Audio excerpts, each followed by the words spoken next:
I'm not a doctor. She has been knocked down. Is she the one that speaks English or the other one? She's the one on the The M6 is the longest motorway in the United Kingdom, stretching 230 miles from the Midlands all the way up to Scotland. On May 17th, 2008, however, highway CCTV picks up footage of two women walking down it.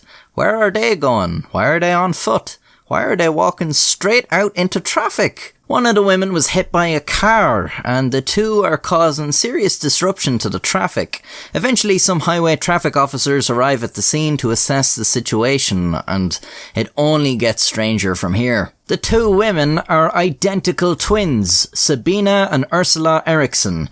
They're from Sweden. Sabina was the one who'd been hit by a car, but she sustained only minor injuries, and the two appear calm as they talk with traffic officers at the side of the road. Police arrive shortly after to assist, and they're accompanied by a TV crew who are filming some sort of cop show, so we actually have footage from this encounter. That'll save me a bit of work drawing, thankfully, but some of what happens next is a bit much to be shown on YouTube, so for that stuff I'll revert back to a more tasteful rendering of the event. The police first talk with the highway traffic officers to get an idea of the situation, but before they can get the girl's side of the story, Ursula Eriksson bolts and runs straight back out into the traffic. She is hit by a lorry travelling over 90 kilometers per hour, and her legs are crushed as the wheels roll over her.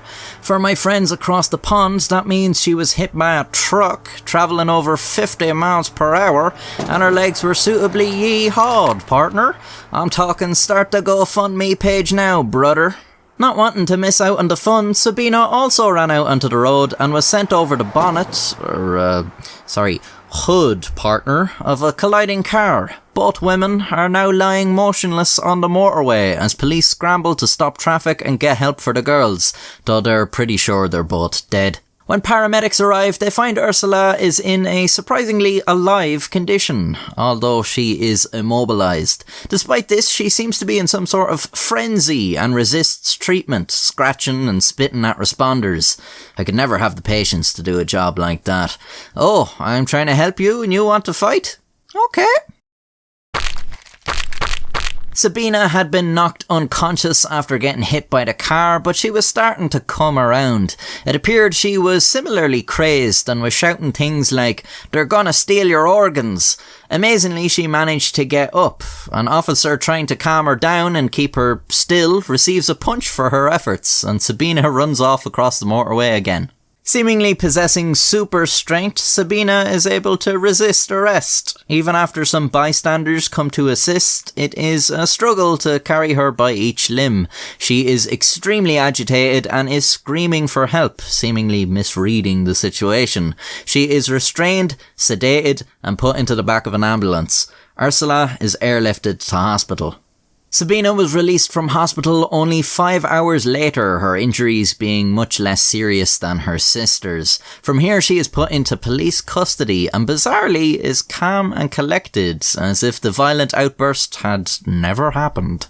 It turned out Sabina lived in Ireland with her partner and 2 children, while Ursula lived in the US. Ursula had come to visit Sabina the previous day, but for some reason the two secretly left Ireland for England. Sabina had apparently had a fight with her partner the previous night and had gone to police to report concerns over the safety of her children. That day they had boarded a coach for London, but the bus driver became suspicious over their erratic behaviour and refusal to let anyone handle their bags. He let them off at a service station, telling them they weren't getting back on board and that they should just calm down and get the next bus. Instead, they apparently decided to continue their journey on foot, and shortly after that their strange behaviour was picked up on CCTV. A day later, Sabina pleaded guilty to trespass on the motorway and assault on an officer. The court sentenced her to 1 day in custody, which she had basically already served, so she was let go. Alright then, feels like maybe something more should have been done here. She wasn't even psychiatrically evaluated, they really just let her on. Yes, that's right, there's more crazy shit about to happen. Now back in the street, Sabina needed to find out what hospital Ursula was staying at. Around 7 p.m. that day, she bumped into a man walking his dog and his friend. Petting the dog, Sabina got talking to the man, 54-year-old Glenn Hollinshead, about her predicament and asked if he knew any nearby B&Bs. Feeling sorry for her, Hollinshead told her he had room at his place if she wanted to stay the night, and she agreed. The three went back to Glenn's house and chatted for a while.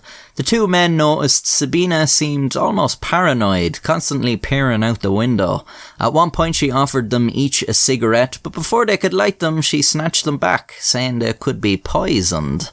Her behaviour was questionable, but it was a bit late to rescind the offer now, and she'd be gone in the morning anyways. Glenn's friend eventually left the two, and Sabina stayed the night. The next day, Glenn phoned up his brother who worked at a hospital to see if he could find out where Ursula was being treated. He makes food for himself and Sabina and heads over to his neighbour to ask for some tea bags. Only a minute after re-entering the house, Glenn Hollinshead runs back out. He has been stabbed 5 times with a kitchen knife. Reportedly, his last words were, "Look after my dog for me. Sir, go straight to heaven." Glenn's neighbour called the police as Sabina went on the run. She was later spotted by a driver who noticed she was hitting herself over the head with a hammer. Concerned for her safety, he left his car to calm her down, but she hit him in the back of the head with a roof tile and fled. What is happening? As police were making their way to the scene, Sabina made her way to a bridge overlooking the A50 highway and jumped over the barricade, plummeting 40 feet to the road below, breaking both her ankles and fracturing her skull. She survived, however, and was arrested on suspicion of murder. She was discharged from hospital and taken into police custody in September. Ursula was released around the same time, though she was never charged with any crime and she just fucked off back to the US. So, with Sabina on trial, you'd think we're about to learn what the fuck was going on throughout all these escapades, right? Well, listen to this, because it's crazy. Sabina offered no explanation for anything that happened and responded to every question with no comment. She pleaded guilty to manslaughter with diminished responsibility. Why diminished responsibility? Her defence counsel argued that Sabina Eriksson was suffering from folie à deux, or shared psychosis. They argued that her sister Ursula was suffering from a rare psychiatric disorder, and when they were together, Sabina sort of adopted this disorder, or was infected by it, due to the close bond between the twins, and together they convinced themselves of delusional thoughts. It was a temporary madness, meaning Sabina appeared sane in court, but was not so at the time of the crimes, according to her defence. She apparently had no criminal history before this incident. This was all accepted by the court, and she was sentenced to 5 years in prison. What? Since her release, her whereabouts are unknown. What? What's going on? The story still doesn't make sense. Only 5 years. I don't know about you, but to me it's insane the court accepted that defence. I mean, I'm not saying it isn't what happened. The people who do these evaluations are experts, and I guess their evidence must have been very compelling, because I'd never have thought the court would accept that. I mean, be honest, what were you thinking was the explanation? Maybe it might have had something to do with Sabina's reported family dispute, like she was trying to get away from someone, but it seems nothing more was ever revealed about that, and it really just doesn't explain some of the erratic actions. Maybe it was just all part of her delusions. I mean, she had reported it to the police. Surely they'd have been able to determine if there was a legitimate worry there. But I know what you're probably thinking. Drugs. And yes, I was just thinking the same thing. One moment. That's better. Now, let's look at some fan art. Recently there was a competition on my Discord with prizes for the best fan art. First place gets to appear in a Cukser video, but I appreciate all fan art, so let's just look at all of it instead.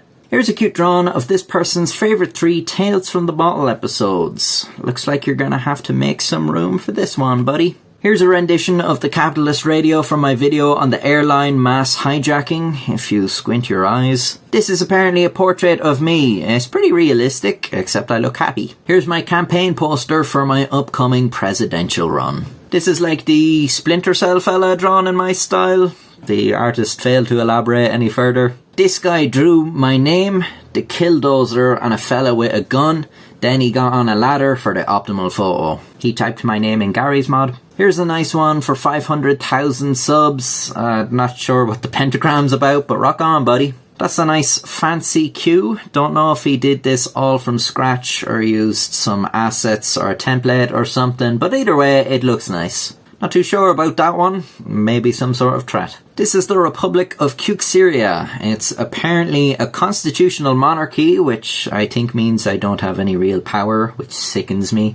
The highlighted land division is quite strange too. I mean, the Faroe Islands and parts of mainland Europe are there, but a big chunk of England is off limits. There's my name, and I don't know who that fella is beside it, but nicely drawn. Here's my campaign poster for after I get elected.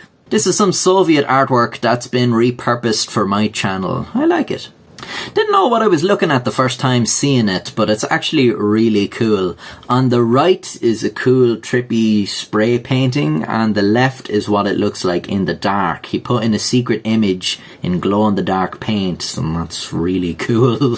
Keep up the work, my man. I bet you can make some really trippy psychedelic stuff. Here's a whole ass game this dude made, once again based off of my hijacking video. I didn't have much time to play it, which saddens me. Hopefully I can get around to it, maybe I'll stream it.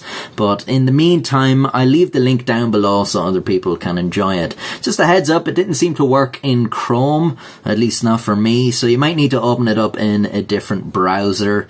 Thank you for all the effort put into this, it's really crazy. Killdozer and Crazy Eights. The detail on this is something else. I would never have the patience to draw all that. I bet it took a really long time, but it looks great. This is the one that won first place, I believe. And, well, just look at it. It's amazing. There's the Killdozer being ridden by Jack the Baboon alongside baseball player Randy Bass, and who I'm assuming is Michael Larson, the game show cheat. Lawn Chair Larry is surveying the skies, and there's an Irish flag on the moon, which is being nuked Project A119 style by a gay bomb. Then, of course, there's me when my hair was a little bit longer. Beautiful. Beautiful. Magnificent. Fantastic. Mwah. Thank you for all the great entries, and fuck you for all the shit ones. I'm just kidding. There were no shit ones, just people who did their best. Anyways, back to what's important. Me. Subscribe.